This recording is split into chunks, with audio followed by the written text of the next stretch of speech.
오늘 주일의 영상을 제가 다시 확인해 보니까 제 음성이 녹화가 안 됐던데 마이크 선이 빠져서 그런 것 같아요. 보니까. 그래서 오늘 전한 말씀을 별도로 제가 다시 녹음을 해서 추가로 올려드리는 것입니다. 그래서 말씀만 다시 녹화를 해서 추가로 영상을 올려드리도록 하겠습니다. 오늘 첫 번째 나온 말씀은 우리의 예배 대상입니다. 우리 예배의 대상이에요. 보통 유대교라든지 이슬람 종교 또 기독교를 포함해서 우리는 유일신을 믿는다, 이런 이야기들을 하는데 함부로 사용하면 안 됩니다. 유일신이라고 하는 것을 함부로 사용하면 안 돼요. 자, 보세요. 유대교, 우리가 잘 아는 이 유대교라는 것도 구약 성경을 믿고 있지만 그들도 유일신 신앙을 가지고 있습니다. 유일신 신앙을 가지고 있어요. 그러니까 구약 성경을 중심으로 해서 신앙생활을 하는 그 유대교인들은 유일신만 믿어요. 그러니까 여호와 하나님만 믿는 거예요. 그들은. 그러니까 그들의 신앙 대상은 뭐냐면 여호와 하나님이에요. 여호와 하나님. 여호와 하나님만 그들은 믿습니다. 어느 누구도 믿지 않아요. 그 다음에 이슬람 종교도 유일신 신앙인데요. 이들도 하나님만 믿습니다. 보통 이제 중동 아랍어로 하나님을 알라다 이렇게 이야기를 하는데, 그래서 알라 신을 믿는다고 하는데, 알라 신이라는 말은 그냥 하나님이란 뜻이에요. 다른 뜻이 있는 게 아니고 하나님이란 뜻입니다. 그래서 이슬람 종교도 유일신 신앙을 가지고 있는데 그들도 하나님만 믿습니다. 예수님도 믿지 않고 성령님도 믿지 않아요.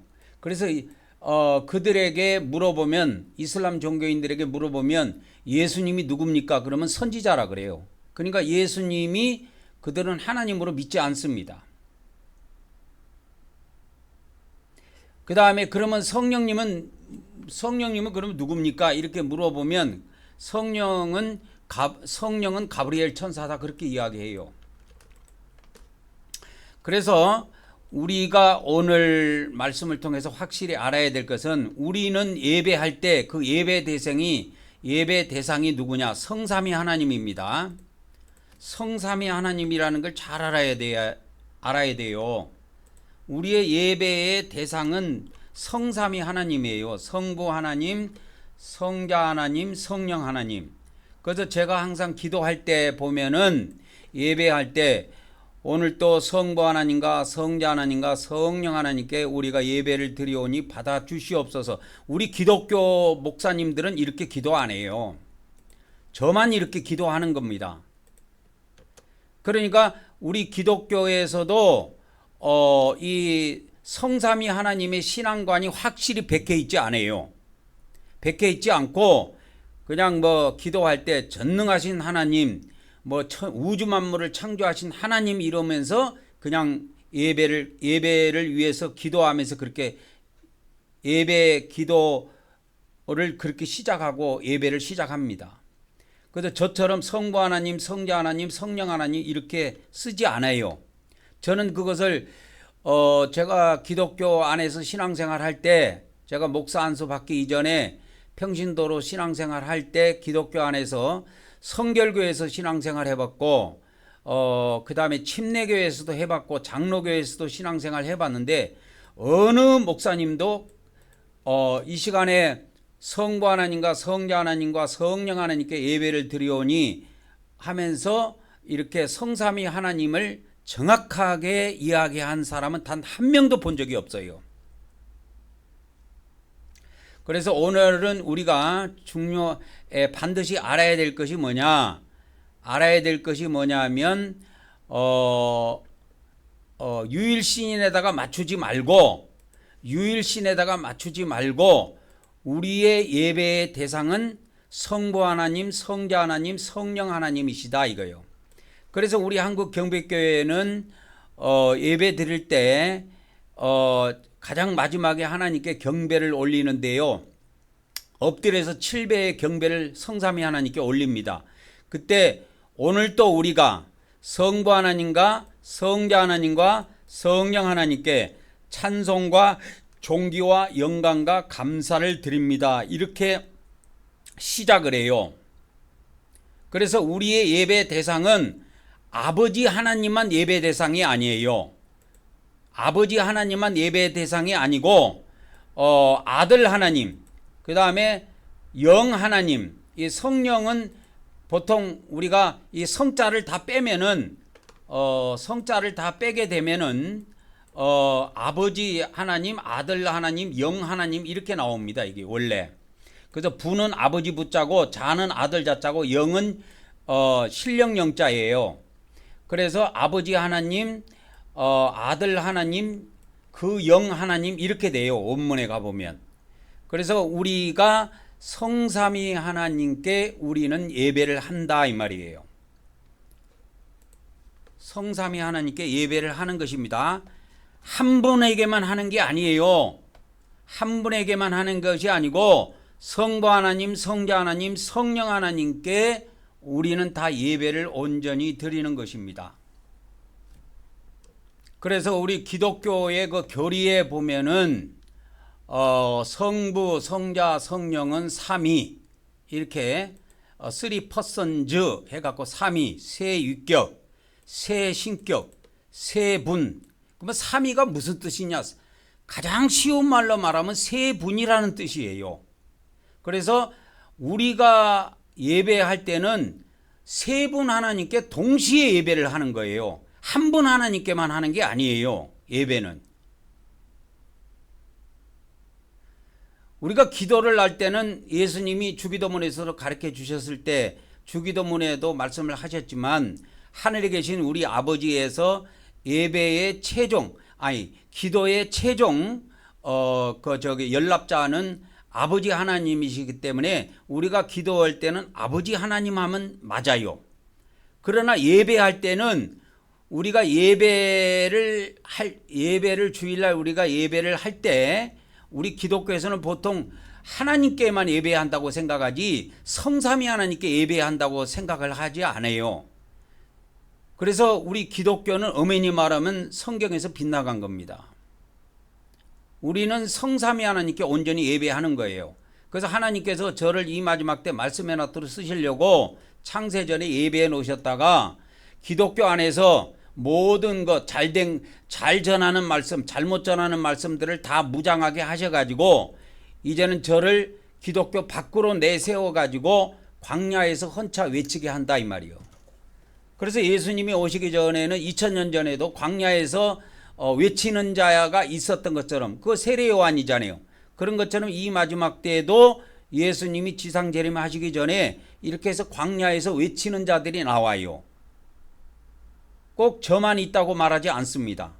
또 저 말고 또 다른 사람도 기독교에서 나와서 홀로 서서 그렇게 외치는 자들이 있을 겁니다. 그래서 이 우리 기독교 안에서 내가 많은 목사님들하고도 예전에 이렇게 대화를 해보면 이 삼위라는 것을 이해를 못하더라고. 삼위가 뭡니까? 이러면 그거를 똑소리 나게 설명해 주는 목사가 없어. 내가 보면. 본인도 몰라. 삼위가 뭔지. 그래서 삼위일체 하면은 일체 하면은 한 분이라는 것만 알지 세 분이 한 분이다. 이렇게 안 들어봤잖아요. 그래서 그 위키백과에 가보면 이제 삼위일체 교리가 이렇게 딱 정립돼 가지고 이렇게 나오는데 삼위일체란 뭐냐? 그리스도교, 그러니까 기독교에서 성경적으로 또는 신학적으로 중요한 이치를 차지하는 교리다. 하나님은 본질에서 한 분이시며 본질에서는 한 분이시다. 그러면 위격에서는 세 분으로 존재하는 것이다 이 말이에요. 위격에서는 세 분으로. 위격이라는 말은 뭐냐면 우리 사람으로 말하면 인격을 말합니다. 존재를 말하는 거예요. 존재. 그러니까 우리가 믿는 하나님은 위격, 존재로서는 세 분이에요. 본질에서는 한 분이지만, 그러니까 성부 하나님이나 성자 하나님이나 성령 하나님이 본질은 같다 이 말이에요. 본질은 같지만 그분들이 위격에 있어서는, 그러니까 존재적인 인격적인 존재로 봤을 때는 세 분이다 이 말이에요. 세 분으로 존재하신다는 것이다. 그래서 이것이 동방교회하고 서방교회가 약간 차이가 있어요. 동방교회는 본질이 한 분이신이라는 것보다 본질이 한 분이신 하나님께서 쇠익격으로 되시는 신비를 지지했고, 서방교회 그러니까 천주교회는 쇠익격으로 존재하는 하나님이 동일 본질로 한 분 하나님이 되시는 신비를 지지했다. 그래가지고 동방교회하고 서방교회하고 약간 차이가 있어요. 이 교리가. 그러니까 서방교회는 천주교회는 한 분 하나님에다 초점을 맞췄고, 동방교회는 세 육격에다가 초점을 맞춘 거예요. 이게 차이가 있습니다. 차이가 있어요. 그래서 여기에다가 하나 이제 추가해서 해주면, 이 삼위일체 그 교리에 보면은 이게 동방교회하고 서방교회가 약간 차이가 있어요. 그러니까 동방교회는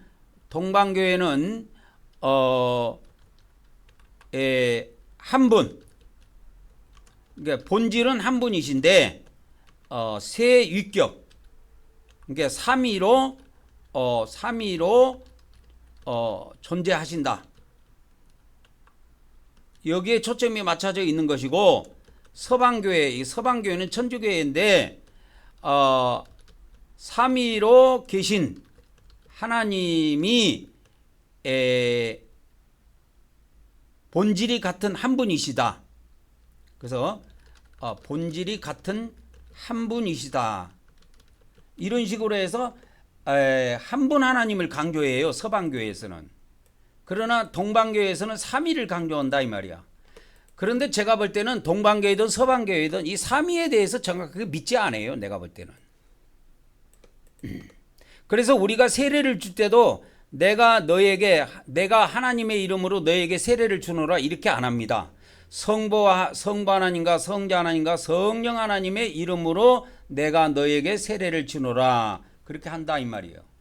그래서 마태복음 28장 19절에도 보면은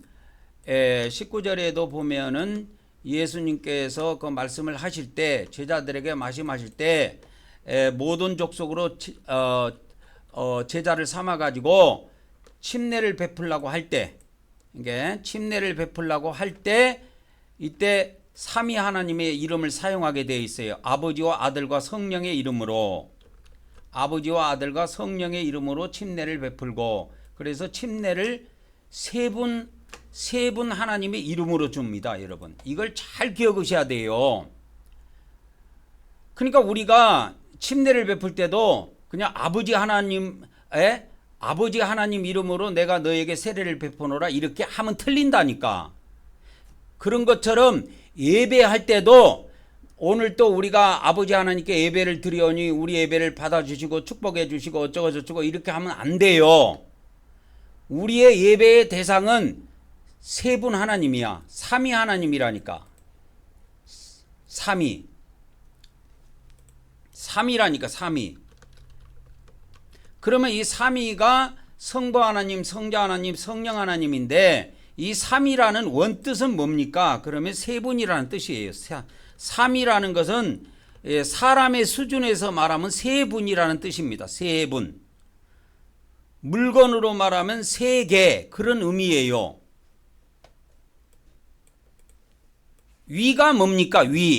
위라고 하는 거는 신이나 영을 카운트할 때, 신이나 영적인 존재를 카운트할 때 위를 써요. 위를 쓰기도 하고 영을 쓰기도 해요. 그래서 삼위 또는 세영 이렇게 부를 수가 있습니다. 그래서 우리 서방교회에서는 한 분에다가 초점을 맞춘다고. 그래서 우리 기독교 목사들하고도 내가 예전에 많이 대화를 해보면서 하나님이 한 분이니까 세 분이니까 그러면 99명은 한 분이라고 이야기합니다. 이게 다 틀려요. 내가 누차 이야기하자면 구약에서부터 하나님은 엘로힘이에요. 엘로힘 뭐냐면 이게 복수라 그랬죠. 단수가 아니고. 그러니까 이거를 우리가 번역을 하면 하나님들 이렇게 복수라는 거 항상 들이 붙어야 되잖아. 그래서 하나님들 이렇게 번역을 해야 돼요. 이거의 단수가 따로 있어요. 구약에도 보면 이 엘로힘의 단수가 있어요. 단수가 뭐냐면 엘로아흐 또는 엘로하 그렇게 부릅니다. 그냥 엘로하 또는 엘로아흐. 그냥 발음은 차이가 있을 수가 있지만 이렇게 불러요. 히브리어 성경에서. 이거는 무슨 뜻이냐면 하나님 이런 뜻이에요. 신 이런 뜻이에요. 그리고 이 엘로힘은 신들 또는 하나님들 이렇게 번역을 해야 됩니다. 그래서 이제 요한일서 5장 7절에 가보면 요한일서 5장 7절에 가보면 이것이 킹제임스 성경하고 우리 개정 성경하고 엄청난 차이가 벌어져요. 이걸 두 개를 동시에 복사할게요. 이거를 왜 두 개 동시에 복사하느냐? 자, 삼위일체 교리, 삼위일체 하나님을 나타내는 성경 구절이 어디 있느냐? 삼위 하나님의 성경 구절이 유일하게 나오는 데가 요한일서 5장 7절이에요. 요한일서 5장 7절입니다. 삼위 하나님의 그것이 정확하게 나오는 데가 신약 성경에 요한일서 5장 7절이에요.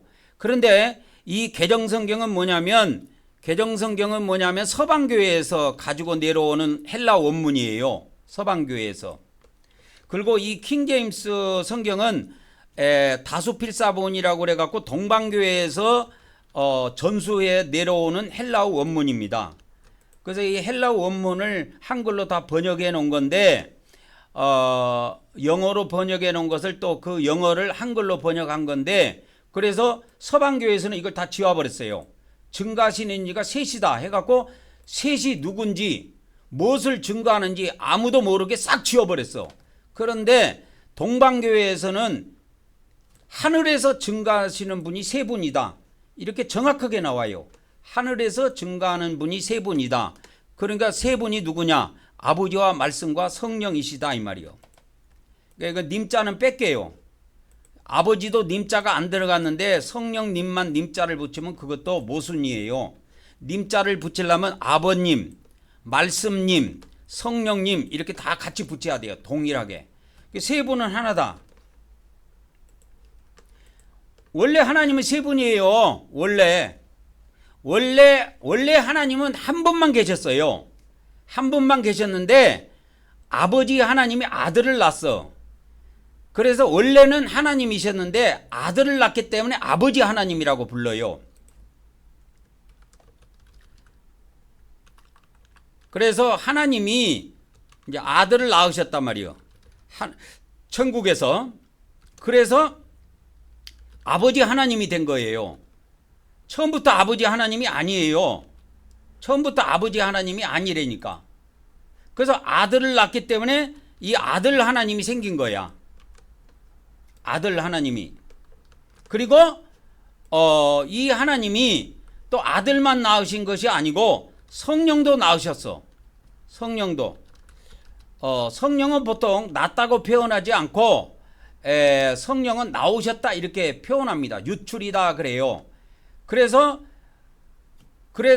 아들 하나님과 성령 하나님이 이제 아버지 하나님과 더불어 계신 거예요. 더불어.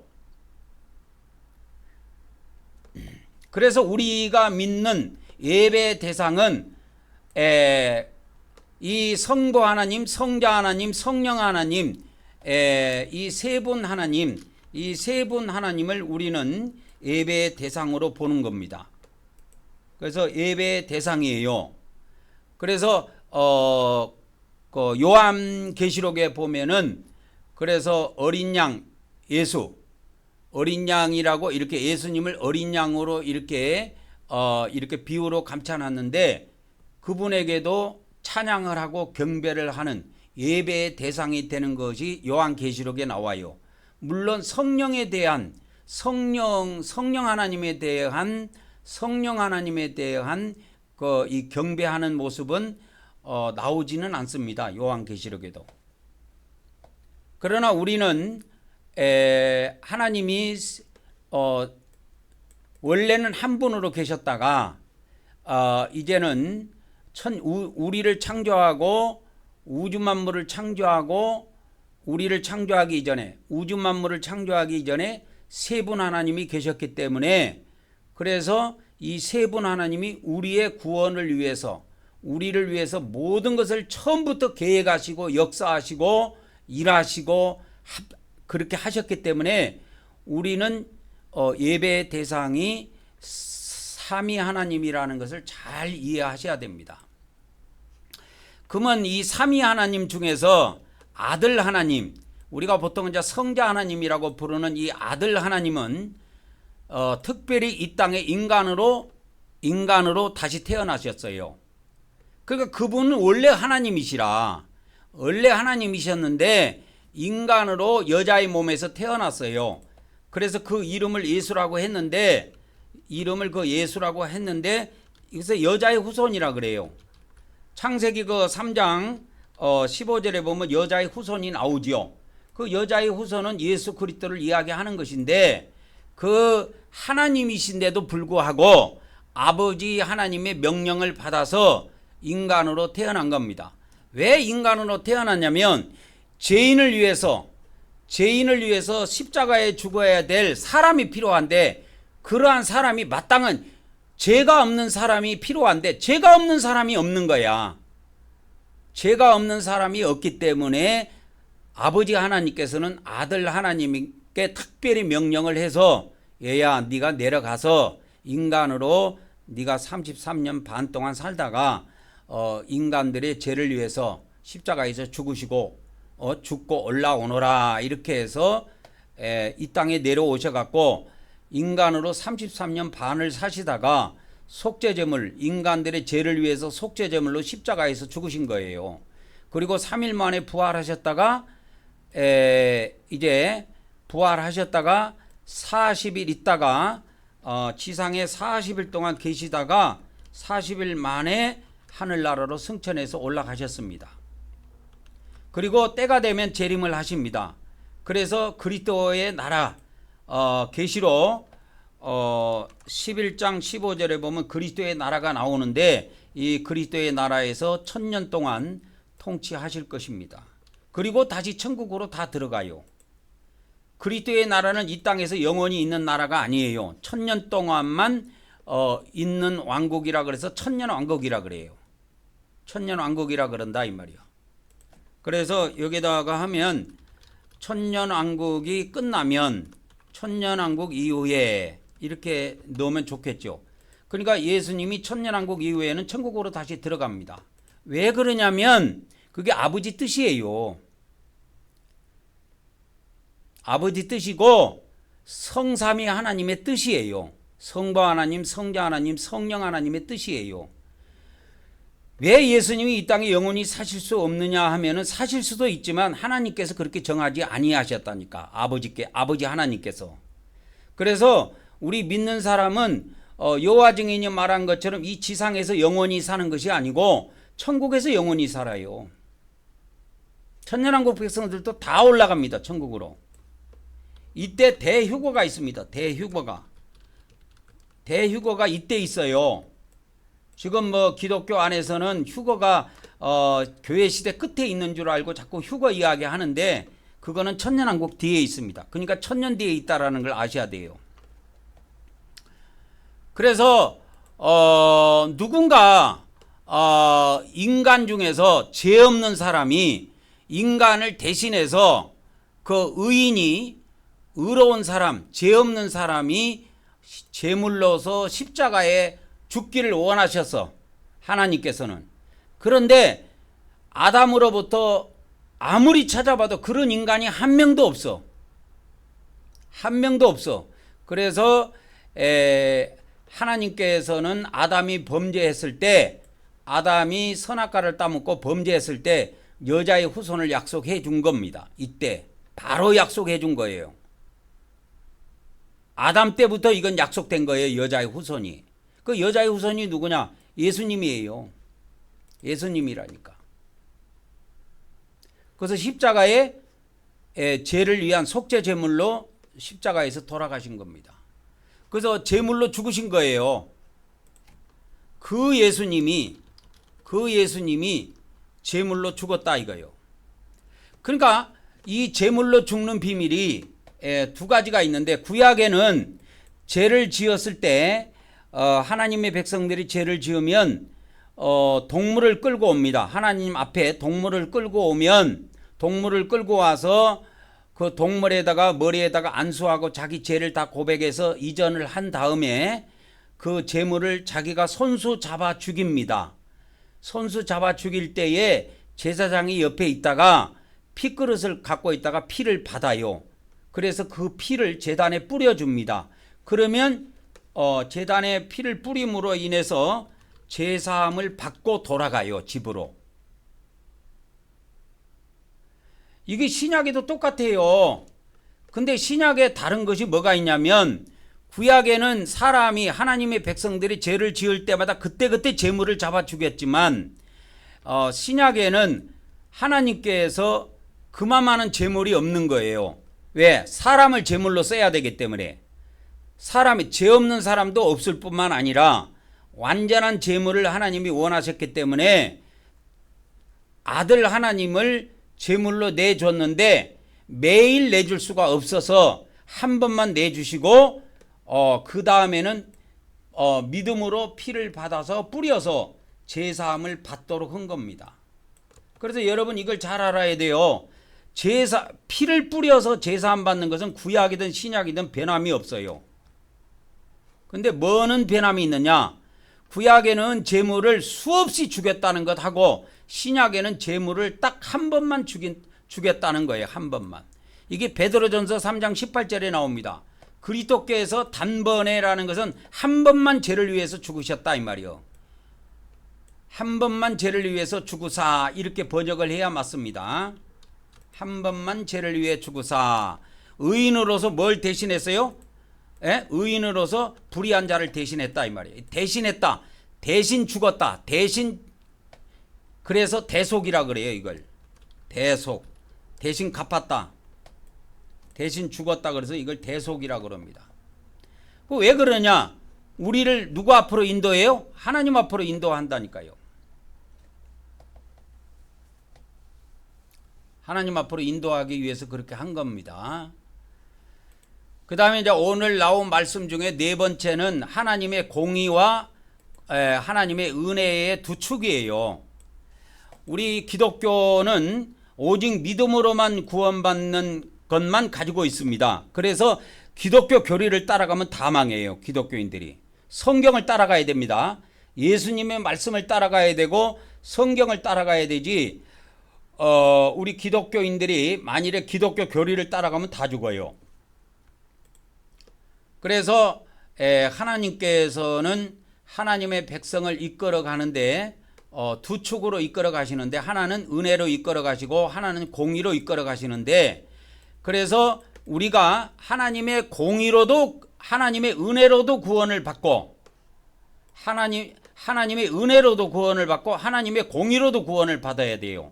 근데 우리 기독교 안에는 하나님의 은혜로만 구원받는 것밖에 몰라요. 그러면 이걸 누가 만들었느냐? 이거를 루터하고 칼빈이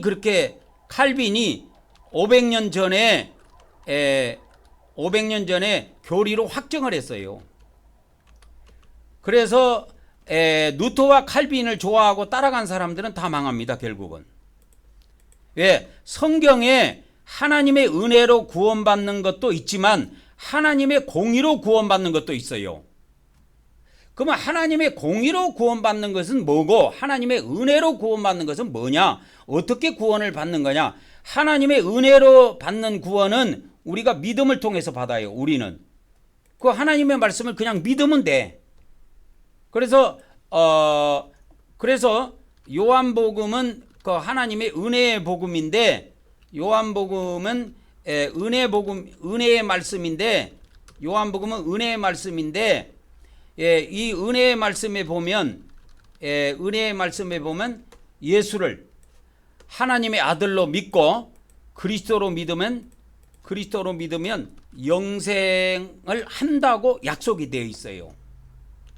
그러니까 우리 기독교는 이거밖에 모릅니다. 이 구원밖에 몰라요. 은혜로 받는 구원밖에 몰라요.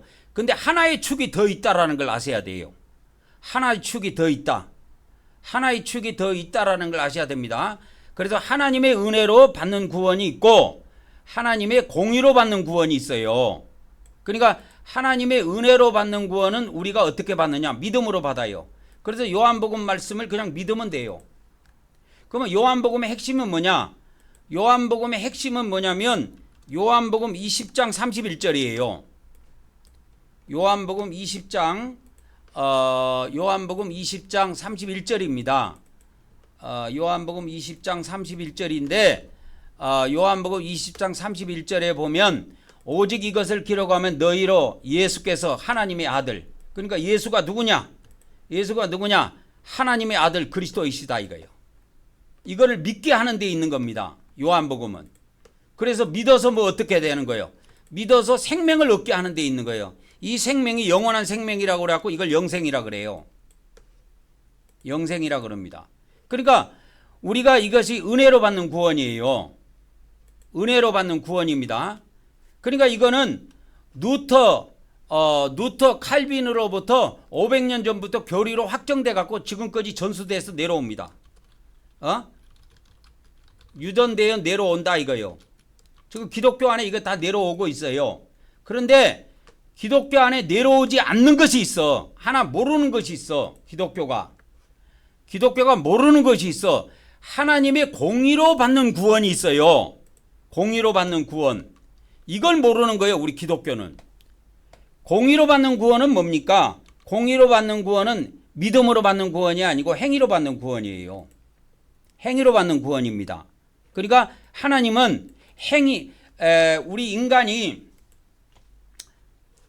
행위로 받는 구원이에요.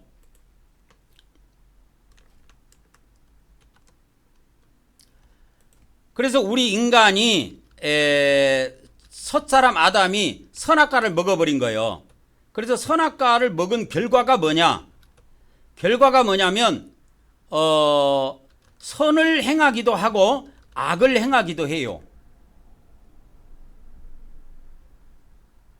선악과를 먹은 결과 우리 인간은 선악과의 후손입니다. 그래서 선악과의 후손이라 선을 행하기도 하고 악을 행하기도 합니다. 우리 인간이 선을 행하기도 하고 악을 행하기도 합니다.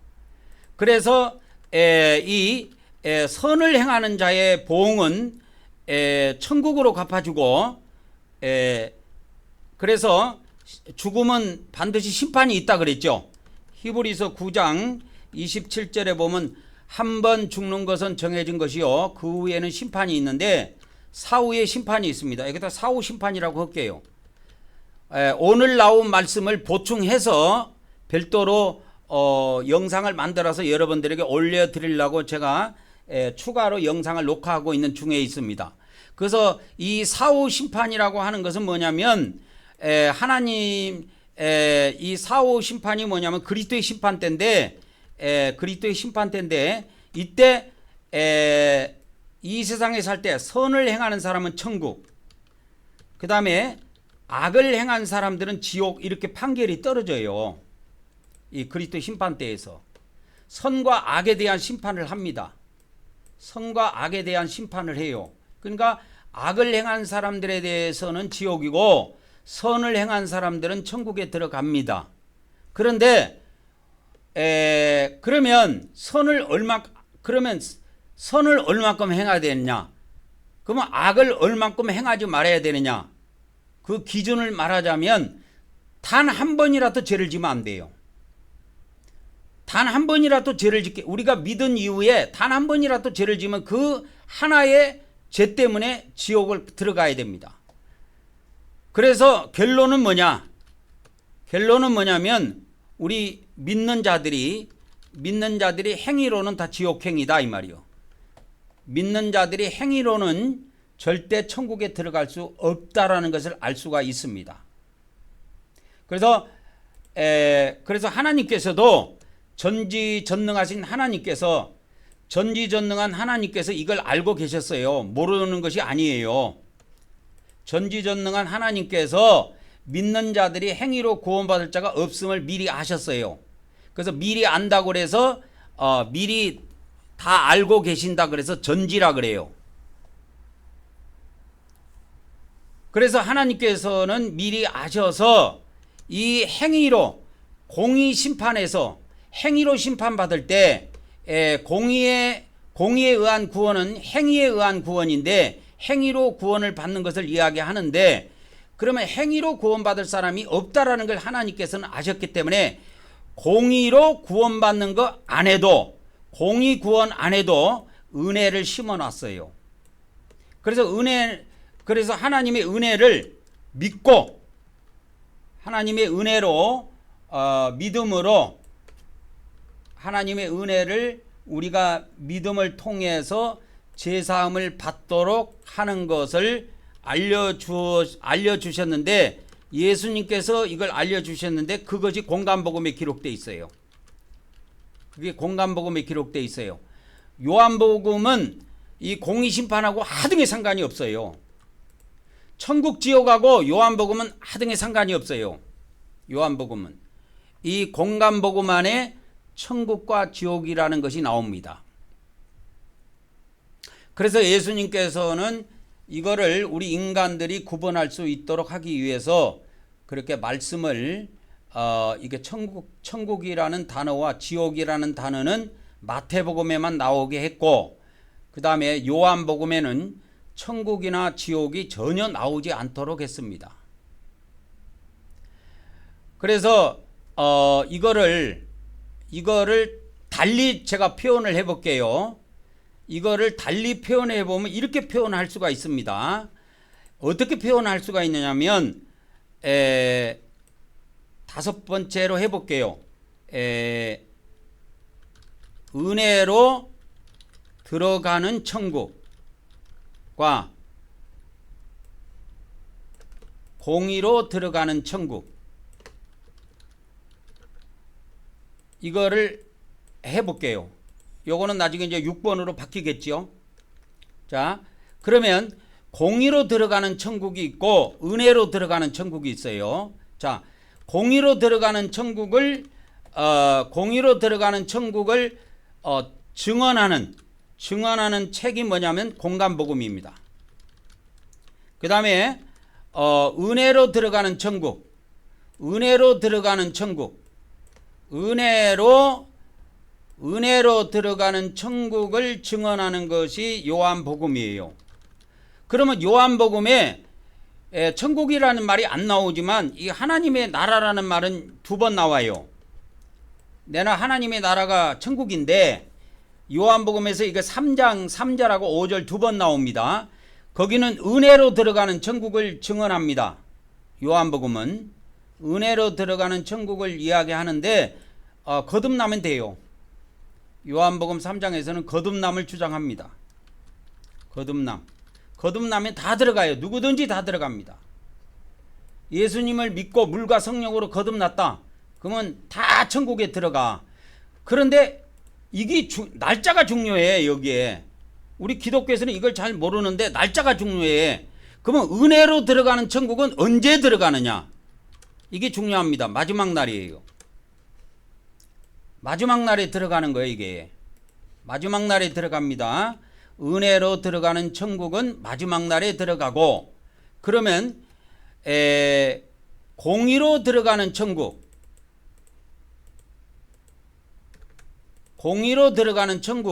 이거는 언제 들어가느냐? 공의로 들어가는 천국은 언제 들어가느냐면 그 날입니다. 그래서 마태복음, 마가복음, 누가복음에 그날, 그때 이렇게 나와요. 전부 다. 그날, 그때 이런 식으로 나옵니다. 그러면 그날이 언제냐? 죽은 날이에요. 죽는 날. 죽는 날 저 세상 가서 죽는 날 저 세상 가서 죽는 날 저 세상 가서 심판받고 죽는 날 저 세상 가서 심판받고 이제 천국과 어떤 사람은 혹은 천국 혹은 지옥으로 들어갑니다. 그래서 다 달라요. 그래서 공의로 들어가는 천국과 은혜로 들어가는 천국을 우리 기독교에서 2000년 동안 누가 똑소리나게 가르쳐 준 사람이 아무도 없어. 그래서 가르쳐 주는 신학도 없고, 그래서 목사님들도 몰라. 그러니까 목사님들이 모르니까 기독교인들도 아예 모르는 거야.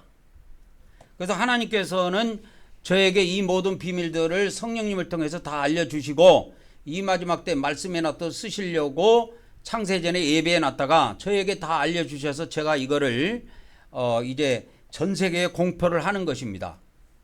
선포를 하는 거예요. 유튜브를 통해서. 그래서 공의로 들어가는 천국이 있고 은혜로 들어가는 천국이 있어요. 은혜로 들어가는 천국은 뭐냐면 은혜로 들어가는 사람은, 은혜로 들어가는 천국은 누가 들어갑니까? 거듭난 자는 다 들어가. 이게 요한복음 3장 3절하고 5절에 나옵니다. 어떤 사람들은 믿는 자는 다 들어간다 라고 이야기할 수 있지만 그렇지 않습니다. 믿는 자 중에서도 거듭나지 못한 사람들은 못 들어가요. 거듭난 자는 다 들어갑니다. 은혜로. 그 언제 들어갑니까? 마지막 날에 들어가요. 그런데 공의로 들어가는 천국이 있어요. 공의로 들어가는 천국은 그날에 들어가는데, 그날 또는 그때라고 공간복음에 기록이 되어 있습니다. 그날 그때라고 기록이 되어 있는데, 그날에, 그 말은 뭐냐면 우리가 죽는 날이에요. 죽는 날 그 영혼이 천사들의 인도를 받아서 그리스도의 심판대 앞으로 끌려갑니다.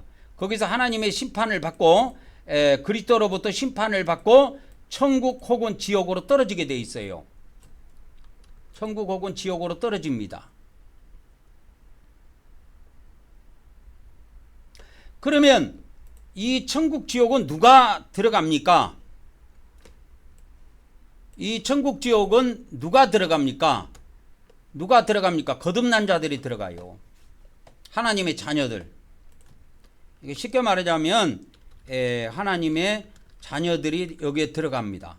천국 지옥은. 그래서 성경에서 말하는 천국과 지옥은 하나님의 나라에 속해 있는 거예요. 그래서 우리 기독교에서는 지금 천국관과 지옥관이 잘못 잡혀 있습니다. 예수님 믿는 사람은 천국 가고 안 믿는 사람은 지옥 가고 해서 지옥관하고 천국관이 엉터리로 되어 있는데, 천국도 믿는 하나님의 자녀들이 들어가는 곳이고 지옥도 하나님의 자녀들이 들어가는 곳이에요. 물론 둘째 하늘이라고 하는 우주 하늘에 마귀들이 사탄들이 창조한 그 나라가 있습니다. 거기에도 극락과 지옥이 있어요. 극락과 지옥이 있습니다. 물론. 그러나 제가 이야기하는 이 지옥은 불신세계에서 말하는 그 지옥을 말하는 것이 아니고 하나님의 성경에서 말하는, 예수님이 말하는 게hen나를 이야기하는 거예요. 이 게헨나라고 하는 것은 믿는 자들이 들어가는 감옥이에요.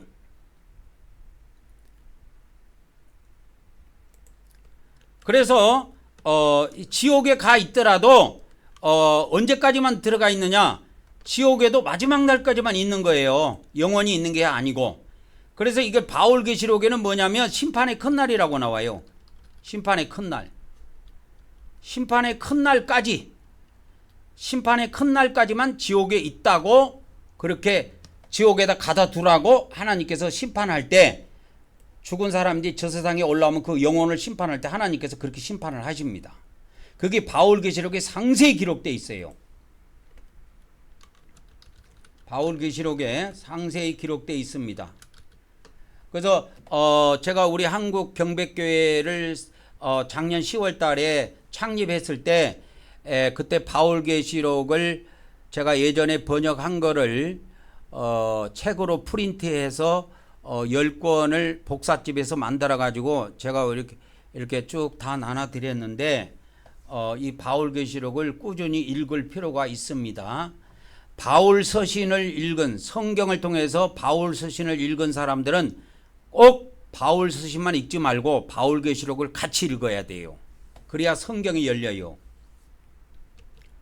바울계시록이 성경에 못 들어온 이유는 이것이 성경이 거의 결정이 되고 난 이후에 발견이 됐기 때문에 이게 성경에 못 들어왔던 거예요.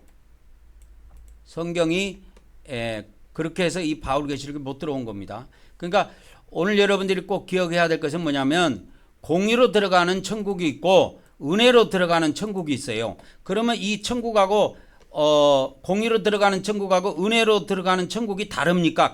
똑같습니다. 장소는 똑같아요. 그러나 들어가는 게 다르다니까. 들어가는 것이. 그래서 이 공의로 들어가려면 공의로 하나님의 공의에 의해서 합격을 받아서 들어가려면 행위로 합격을 받아야 돼요. 근데 행위로 합격 받아 갖고 들어갈 사람이 없다니까.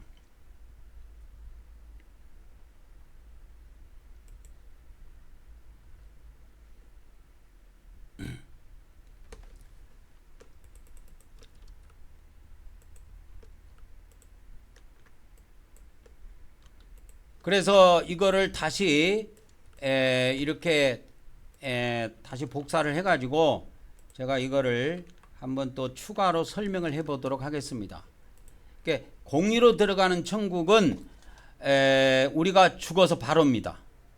그러니까 이거는 죽어서 바로 적용됩니다. 근데 우리 기독교에서 바로 죽어서 예수님만 믿으면 우리가 은혜 믿음으로 구원을 받았기 때문에 천국에 들어간다고 이야기하는데 못 들어갑니다. 왜 못 들어가냐면 죽어서 바로 적용되는 것은 은혜가 적용되는 것이 아니라 은혜가 적용되는 것이 아니고 공의가 적용되기 때문에 그런 거예요. 죽어서 바로 적용이 안 됩니다. 이거는 은혜로 들어가는 천국은 지옥에 있는 자들에게 적용이 되는 말씀이에요. 지옥에 있는 자들에게 적용되는 말씀입니다. 은혜로 천국에 들어가요. 왜? 이 땅에서 행위는 더럽고 그러지만 그들이 이 땅에 있을 때 예수님을 믿어놓은 믿음이 있고 예수님을 믿어서 물과 성령으로 거듭난 것이 있단 말이요. 그런데 그들은 행위가 더럽기 때문에 지옥에 있다 이 말이요. 그래서 이거는 언제 적용이 되냐? 이거는 마지막 날 적용이 된다 이 말이요. 마지막 날 적용이 된다 이 말이요. 마지막 날 적용이 되고 공의로 들어가는 천국은 죽어서 바로 적용이 돼요. 그래서 대부분 기독교인들이 죽어서 바로 천국에 못 들어갑니다. 왜? 심판을 받아야 되니까. 그래서 심판을 반드시 받습니다. 한 번 죽는 것은 정한 것이요 그 후에는 심판이 있으리니 히브리서 9장 27절 말씀처럼 심판을 받아요. 심판을 받고 천국이나 지옥으로 나뉩니다. 들어간다고 그렇게 합시다. 천국으로 들어가든 지옥으로 들어가든 이때 심판을 통해서 결정이 되는 거예요, 여러분. 심판. 이걸 믿는 자의 심판이라고 그래갖고 이걸 믿는 자의 심판이라고 그래요. 믿는 자의 심판. 그래서 믿는 자의 심판이라고 그래가지고 이걸 그리스도의 고린도후서 5장 10절에 보면 이걸 그리스도의 심판대라고 그래요. 그리스도의 심판대 또는 그리스도의 심판대라고도 하고 킹제임스 성경에 보면 그냥 하나님의 심판대 그렇게 되어 있습니다. 하나님의 심판대. 하나님의 심판대라고 불러도 되고 그리스도의 심판대라고 불러도 돼요. 이때 천국이나 지옥으로 들어갑니다. 믿는 자들이. 그래서 믿는 자들이 지옥에 있다가 많은 사람들이 지옥에 있다가 지옥에 있는 자들에게 마지막 날 뭐가 적용이 되냐면 마지막 날 요한복음은 마지막 날에 구원을 받는다 그랬잖아요. 요한복음에. 예? 마지막 날에 요한복음 6장 39절 40절에 보면 마지막 날에 다 부활시켜 줍니다. 그래서 이때부터 영생을 하는 거예요. 이렇게 기독교의 성경, 기독교의 교리하고 다르게 제가 예수님이 말씀한 성경 그대로를 성령님의 깨달음을 통해 성령님이 알려주신 대로 여러분들에게 증거하는 거예요. 제가 10여 년 전부터 이것을 유튜브에서 꾸준히 증거해 왔는데, 그때 유튜브 채널이 있었는데 저작권, 제가 올린 영상이 몇 가지가 저작권 위반이 돼가지고 그 계정이 다 폭파돼서 날아가 버렸어요. 그래서 하나님 아버지 뜻은 하나도 멸망하지 않고 잃어버리지 않고, 이거는 아폴림이라고 그러는데 헬라어로 하나도 멸망하지 아니하고, 예? 하나도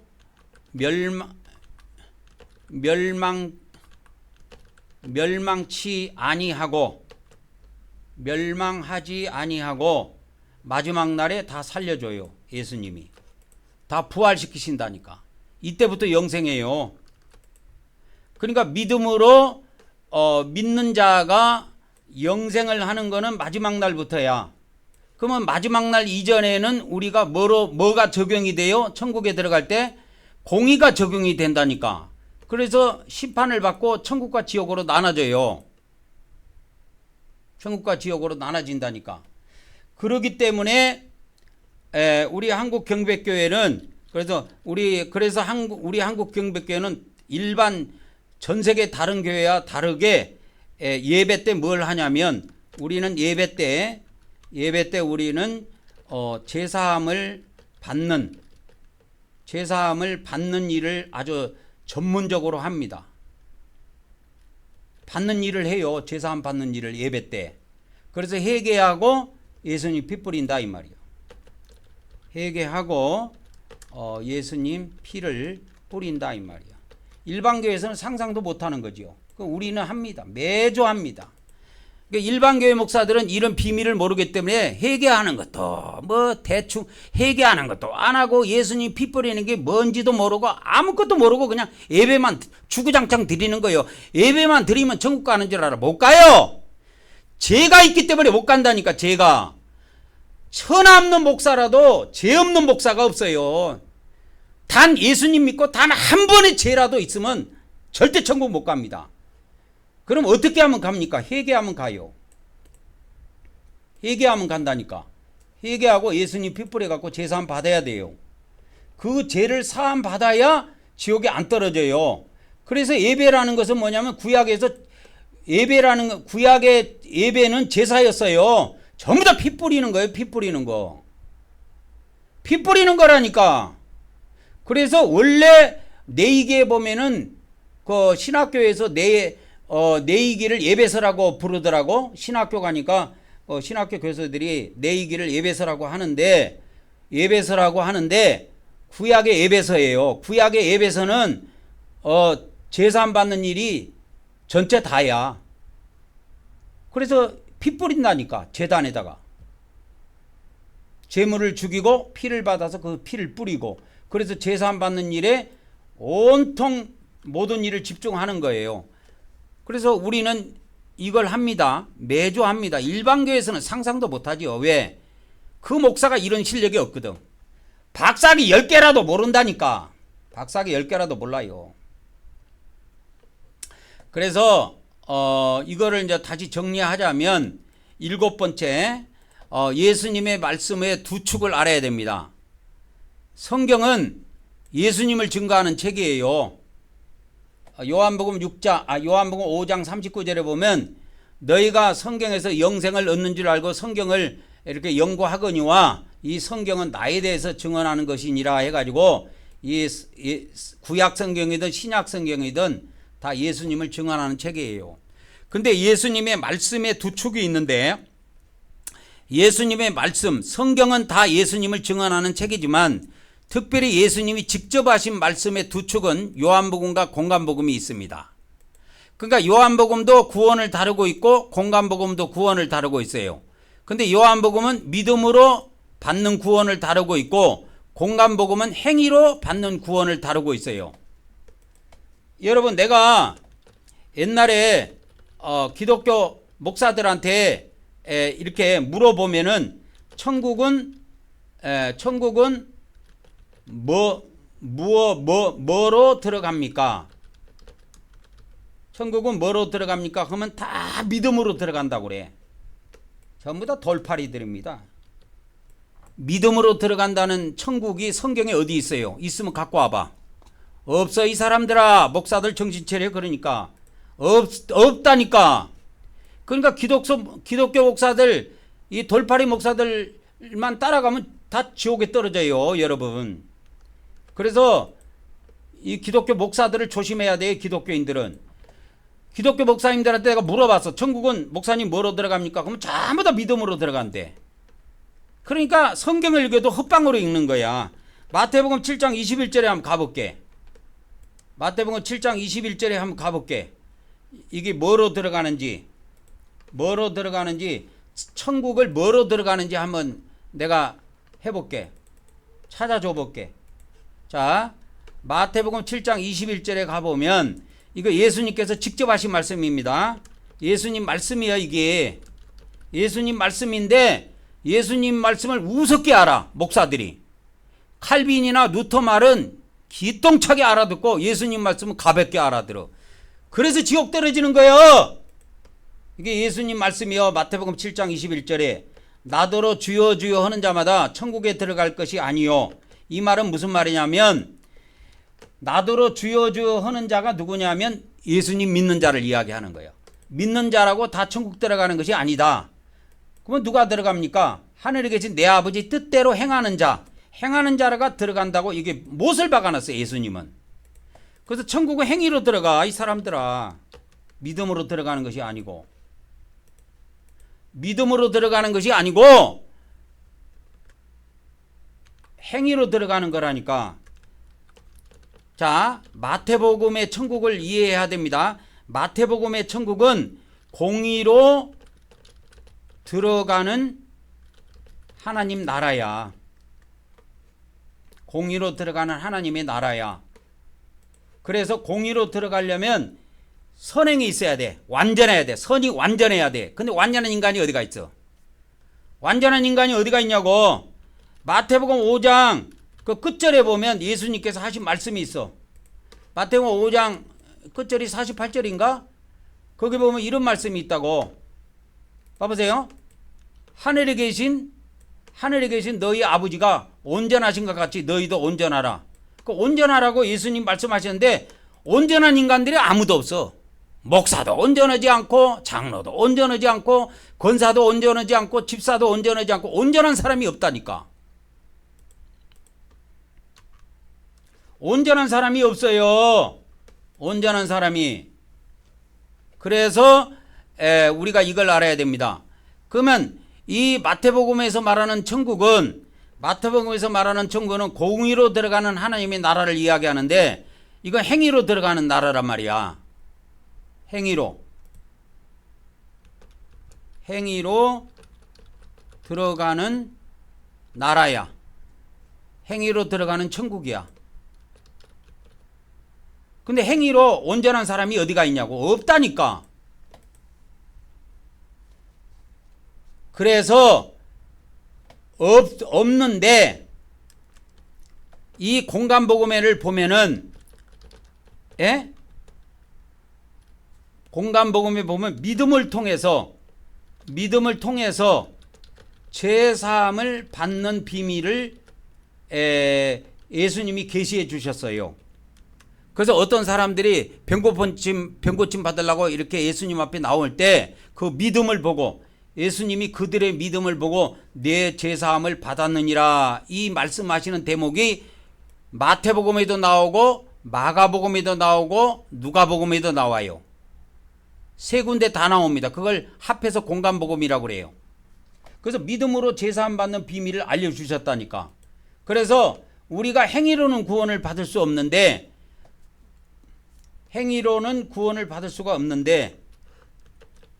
우리의 부족한 행위라는 것은 악행을 말하는 겁니다. 우리의 죄들을 말하는 거예요. 악행. 그러니까 우리의 부족한 행위를 사함 받을 수 있다라는 겁니다. 사함 받을 수 있다라는 거예요. 어디에서? 이 땅에서. 이 땅에서 사함 받을 수 있다고 하는 겁니다. 그래서 우리의 부족한 행위를 이 땅에서 사함 받을 수 있다라는 이 비밀을 잘 아셔야 됩니다.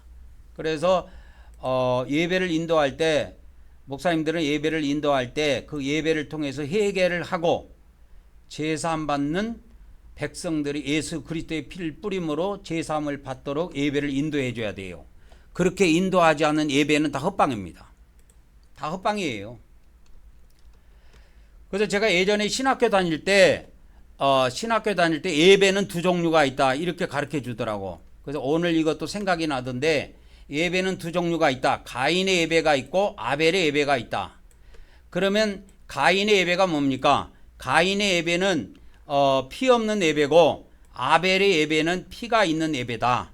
그러니까 피 없는 예배는 거짓 예배고 피 있는 예배는 참된 예배다. 이렇게 가르쳐 주더라고, 신학교에서. 그런데 피가 필요하다고 주장을 해놓고 피를 뿌리는 교회가 한 군데도 없어요. 우리 기독교 안에.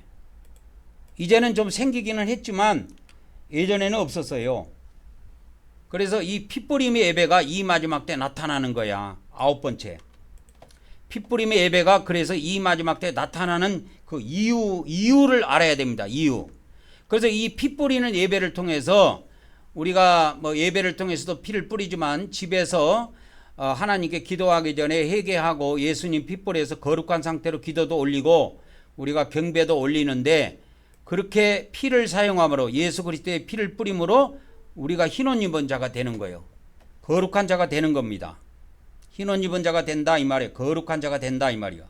그래서 계시록 7장 14절에 보면 그 대환란에서 나온 흰옷 입은 자들이 대환란에서 나온 자들이 있는데, 어떻게 해서 흰옷 입은 자들이냐 하니까 어린 양의 피, 즉 예수님의 피로 그 옷을 씻어가지고 희게 했다라는 거예요. 여기서 옷은 비유입니다. 옷은 비유예요. 옷에다 뿌려가지고 그 옷을 희게 했다라는 거예요. 여러분, 피를 옷에다가 뿌려봐봐. 희게 됩니까? 붉게 됩니까? 붉게 돼요. 그런데 성경은 희게 됐다는 거예요. 그래서 이걸 비유라는 걸 알 수가 있는 거예요.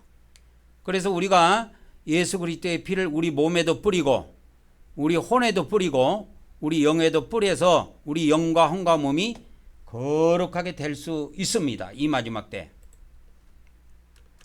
그래서 사도 바울이 보면은 데살로니가 전서 5장 23절에 보면 예수님이 재림할 때까지 너희의 영과 혼과 몸을 거룩하게 보존하라 이 말씀이 있어요. 데살로니가 전서 5장 23절에 보면은 그 말씀이 나옵니다. 그래서 평강의 하나님이 친히 너희를 온전히 거룩하게 하시고 너희의 영과 너희의 혼과 너희의 몸이 우리 주 예수 그리스도의 뭐요?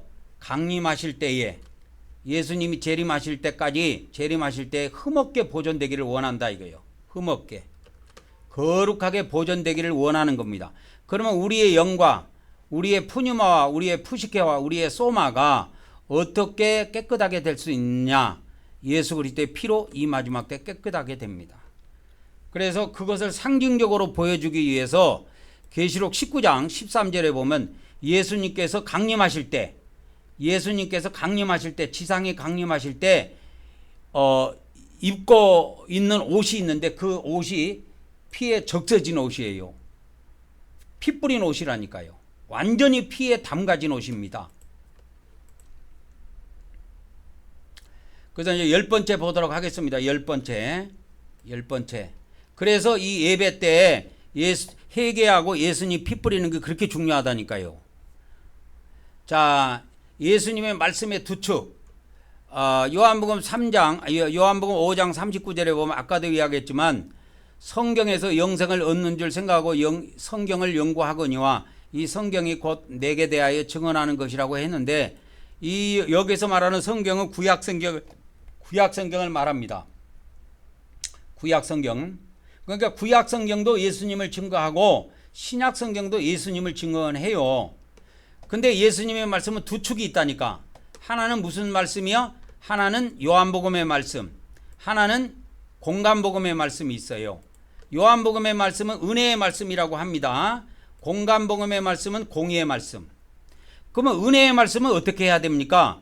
은혜의 말씀은 우리가 믿어야 구원을 받아. 그는 공의의 말씀은 우리가 행해야 구원을 받아. 근데 구원을 행위로 받을 수 있느냐? 못 받아, 실제로는. 그래서 이 하나님께, 예수님께서 우리에게 이 공의의 말씀 안에 또 은혜를 내려주셨는데 2차 은혜입니다. 이게 2차 은혜예요. 2차 은혜입니다. 2차 은혜를 내려주셨는데 그 2차 은혜가 뭐냐? 회개, 지은 죄를 온전하지 못한 그 행위를 하나님 앞에 회개했을 때 눈으로 범죄한 거, 손으로 범죄한 거, 발로 범죄한 거, 그렇게 해서 눈알을 빼내라, 손을 잘라내라, 발을 도끼로 찍어내라 하는 이러한 처참한 회개를 요구합니다. 그래서 회개를 통해서 우리가 뭘 받느냐? 우리가 회개를 통해서 제사함을 받아요. 뭐를 통해서? 믿음으로. 그래서 이것이 2차 은혜예요. 1차 은혜는 이거고 1차 은혜는 이겁니다. 이게 1차 은혜예요. 1차 은혜가 있고 2차 은혜가 있어요. 1차 은혜는 뭐냐면 그냥 예수님이 하나님의 아들인 거, 예수님이 그리스도이신 것을 믿으면 영생해. 그래 마지막 날에 부활해 갖고 천국에서 영생 온다니까. 그런데 2차 은혜는 뭐냐면 이 공의의 말씀은 행해야 다 구원을 받는데 우리 인간이 하나님 앞에 육체로 의롭다함을 얻을 육체가 없기 때문에 행위로 구원을 못 받아 실제로. 그래서 하나님께서는 예수님을 통해서 예수님을 이 땅에 내려보내실 때 이 공의의 말씀에 행해서 구원을 못 받는데 그래서 2차 은혜를 베풀어 놓으신 거야. 그래서 회개를 요구하고 회개를 통해서 제사함을 받는다 이 말이요. 회개를 통해서 제사함을 받습니다. 그래서 누가복음 24장, 그래서 누가복음 24장 47절에 보면 예수의 이름으로 제사함을 받게 하는 회개가 예루살렘으로부터 시작해서 모든 족속에게 전파가 됐어. 여러분 요한복음 예수님 믿으면 영생한다. 요한복음이 전파된 게 아니에요. 요한복음도 물론 전파가 됐지만 누가복음에서는 이렇게 기록하고 있어.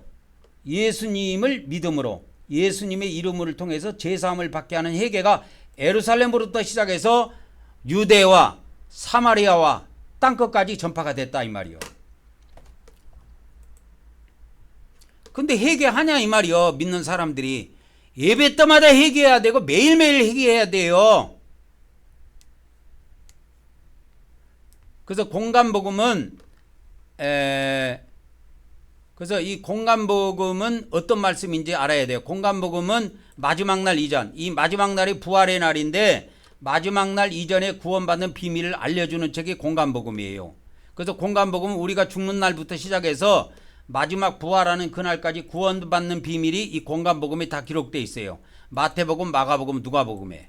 그러면 요한복음은 마지막 날 이후부터 믿음으로 구원받는 비밀이 요한복음에 기록이 되어 있어. 그러니까 공간복음에는 천국 지옥이 안 나옵니다. 왜? 이게 공의의 말씀이기 때문에. 그래서 여러분 천국 지옥을 논할 때는 공간복음 안에서 논해야 돼요. 요한복음 3장 16절 갖고 와서 하나님이 세상을 이처럼 사랑하셨으니까 우리에게 독생자를 주셨다. 독생자를 믿는 사람은 영생한다. 멸망하지 않고 영생한다. 그런 소리 하면 안 돼요. 천국과 지옥을 논할 때는 공간복음 안에서 논해야 됩니다. 그게 뭔데? 공간복음은 죽는 날부터 시작해서 마지막 부활하는 그날까지 구원받는 비밀이 이 공간복음 안에 기록이 되어 있어. 그래서 공간복음 안에 천국 지옥이 나와. 특별히 마태복음에만 천국이라는 단어가 나옵니다. 지옥이라는 단어는 마태복음, 마가복음, 누가복음에 다 나와요. 그런데 이 천국이라는 단어는 마태복음에만 나와요. 신구약 성경 어디에도 안 나옵니다. 마태복음에만 나와요. 디모데후서에 사도 바울이 한번 사용한 적이 있는데 그걸 우리나라 성경에는 천국이라고 번역을 했는데 헬라어 원문에는 예수님이 사용한 천국과 다릅니다. 그래서 그건 빼야 돼요. 그렇게 보면은 이 천국이라는 용어는 구약성경, 신약성경 어디에도 안 나오고 마태복음에만 나와요. 마태복음에만 천국이라는 단어가. 그래서 여러분 천국 지역을 논할 때는 반드시 공간복음 안에서 논해야 됩니다. 요한복음 성경기절 끌고 오면 안 됩니다. 그 미국의 침례교 목사 하워드 피트만 목사님이 천국을 가가지고 이렇게 자기가 천국 들어가는 사람들의 그거를 다 봤는데 지상에 지구에 다시 내려와가지고 그걸 계산해 보니까 2.5%만 천국에 들어갔다는 걸 자기가 알아낸 거예요. 그러면 2.5%만 왜 들어갔을까요? 그렇게 천국 들어가기가 힘들어요. 행위로 들어가기 때문에. 그러면 2.5%도 원래는 행위로 못 들어갑니다. 회개와 제사함을 통해서 들어가는 거예요. 이 땅에서 회개한 사람입니다. 이 사람들은. 그래서 자기 죄를 회개하고 제사함 받은 사람만 들어갑니다. 그래서 2.5% 나온 거예요. 이것도 많은 거예요. 그러면 우리 죄가 도대체 어떻길래 이 죄를 하나 봅시다. 그러면 지옥 들어가는 죄에 대해서 한번 봅시다. 지옥 들어가는 죄는 한 번만 죄도 지옥에 들어갑니다. 11조를 한 번만 떼먹었다 그래도 지옥이에요. 간음을 한 번만 범해도 지옥입니다. 마음으로 음욕을 품고 여자를 봐도 그건 간음죄에 걸려 들어가요. 한 번만 죄를 범해도 지옥에 떨어집니다. 도둑질을 한 번만 해도 지옥에 떨어져요. 입으로 욕을 한 번만 해도 지옥에 떨어져요. 그래서 단 한 번의 죄를 지어도 단 한 번만 죄를 지어도 지옥 들어가기 때문에 천국 들어가기가 그만큼 어려운 겁니다. 그래서 죄를 회개하고 제사함 받는 사람들만 천국에 들어갈 수 있도록 길을 열어주셨다. 이거를 무슨 은혜라? 2차 은혜라고 한다 이 말이요. 노마서 있죠? 노마서는 2차 은혜를 다루는 것입니다. 우리 기독교에서는 이신득이 이야기하는데 자 보세요. 노마서는 1차 은혜는 요한복음이라고 그랬죠. 1차 은혜를 증언하는 것이 아니고 2차 은혜를 증언하는 책입니다.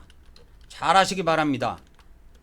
그러니까 1차 은혜, 2차 은혜를 모르니까 기독교 목사들이 칼빈과 루터 이런 사람들도 요한복음 예수님 믿으면 영생 한다 이렇게 봐버린 거예요. 그래서 믿는 사람은 다 천국 간다 이렇게 나온 거예요. 이게 다 잘못 해석된 거예요. 노마서는 2차 은혜를 다루고 있는 거예요. 그래서 피 뿌리는 거에 나온다니까. 노마서에 피가 나온단 말이야.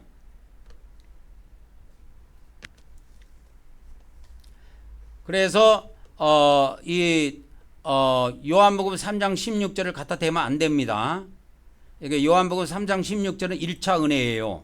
이거는 1차 은혜입니다. 그래서 믿으면 멸망하지 않는 거예요. 그럼 언제부터 영생하느냐? 마지막 날부터입니다. 그러니까 은혜로 들어가는 천국은 마지막 날부터 들어가는 것이고 노마서는 1차 은혜를 다루는 것이 아니고 2차 은혜를 다루는 책입니다. 그래서 이 마지막 날이 엄청나게 우리 기독교의 성경에서 중요한데 이 하나님의 성경에서 이 마지막 날이 엄청나게 신약 성경에서 중요한데 이게 공간복음과 요한복음이 경계선이에요. 이게 마지막 날이 부활하는 날이. 그리고 하나님의 공의와 하나님의 은혜의 경계선입니다. 마지막 날이. 이게 부활하는 날이에요.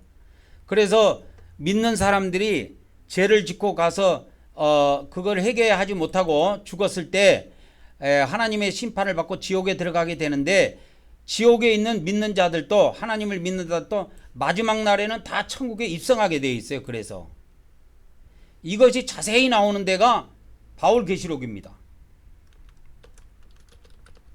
그래서 바울계시록은 성경에 꼭 넣어야 돼요. 바울계시록이 지금 바울 서신이 우리 개정성경에 14권이 들어있는데 히브리서 포함해갖고 14권이 들어있는데 그거 다 읽어도 안 돼요. 바울계시록이 있어야 됩니다. 그래서 예수님은 이 마지막 날이 굉장히 중요하기 때문에 요한복음 6장에 4번 반복했습니다. 그래서 요한복음 6장에 4번 나와요.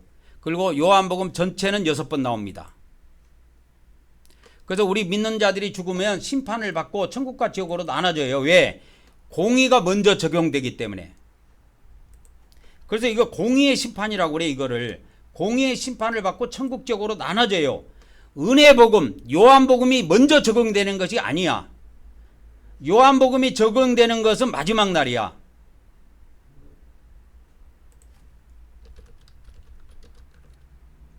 요한복음이 적용되는 날은 마지막 날이다. 그래서 공의로 심판받고 지옥에 있는 믿는 자들도 이 마지막 날에는 천국에 입성한다니까. 이 마지막 날에는 다 천국에 입성을 해요. 들어옵니다. 이것이 어디에 자세히 나온다고요? 바울계시록에 자세히 나옵니다. 이게. 그래서 반드시 바울계시록은 성경에 집어넣어라. 제가 그렇게 숱하게 이야기했죠. 반드시 기독교 목사님들은 빨리 회의해가지고 바울계시록을 집어넣기 바랍니다. 그래서 기독교는 어떤 종교냐, 기독교가 뭐냐? 하나의 종교예요. 기독교가. 근데 기독교가 어떤 종교입니까? 오직 믿음으로만 구원받는다는 교리를 가진 종교예요. 오직 믿음으로만 구원받는다고 하는 교리를 가진 종교라니까. 근데 성경은 이렇게 안 돼 있어. 그래서 저는 기독교를 따르지 않고 성경을 따라요. 우리는. 그래서 우리 교회는 기독교를 따르는 것이 아니고 예수님 말씀을 따르는 자들입니다. 그래서 요한일서 1장 8절 10절에 보면 이 세상에 죄 없다고 하는 놈은 거짓말쟁이라니까. 스스로 속이는 자고 하나님을 거짓말쟁이로 만드는 거예요. 죄 없다고 하는 놈들은. 기독교인 중에 죄 안 졌다. 나는 목사니까 거룩하다. 나는 죄 안 졌다. 그런 말이 다 거짓말이에요. 우리 인간이 육신으로 죄를 안 져도 마음으로도 죄를 질 수 있고 생각으로도 죄를 질 수 있어요. 생각의 죄든 마음의 죄든 다 지옥에 들어갑니다. 그래서 요한일서 1장 8절에서 10절에 보면 죄 없다고 하는 사람들은 거짓말쟁이고 죄 안 졌다고 하는 사람들은 하나님을 거짓말쟁이로 만드는 자들이다 이 말이요. 그러니까 열심히 회개하시기 바랍니다. 회개하고 예수님 핏불에서 제사함 받아서 천국 들어가라 이 말이요. 그래서 우리 기독교에서 기독교에서 말하는 믿음으로 들어가는 하나님의 나라, 그거를 예수님 믿으면 영생 한다고 해가지고 하나님의 나라 천국 들어간다고 자꾸 이야기하는데 그거는 마지막 날에 들어간다니까. 마지막 날에 들어가는 천국이에요. 기독교에서 말하는 거는. 그래서 요한복음은 마지막 날에 적용이 돼. 그런데 우리가 죽어서 바로 천국 가서 심판을 받으면은 믿음으로 들어가는 하나님의 나라를 맞이하는 것이 아니고 공의로 심판받는 하나님의 나라를 맞이한다니까. 그래서 그게 문제라니까.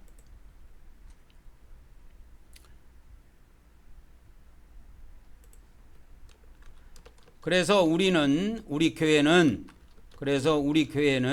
매주 회개하고 예수님 핏부림을 통해 제사함을 받는다 이 말이요. 그러니까 다른 교회에서는 이게 중요성을 몰라요. 아이고 다 예수님 믿었으니까 아이고 죽으면 다 천국 간 줄 알지. 어림없는 소리 하지 마세요. 천국이 애들 쌈치게 갖고 들어가는 데인 줄 아십니까? 쌈치게 갖고 들어간 줄 아세요? 마태복음 예수님 말씀을 봐봐봐. 계명을 행해야 들어가.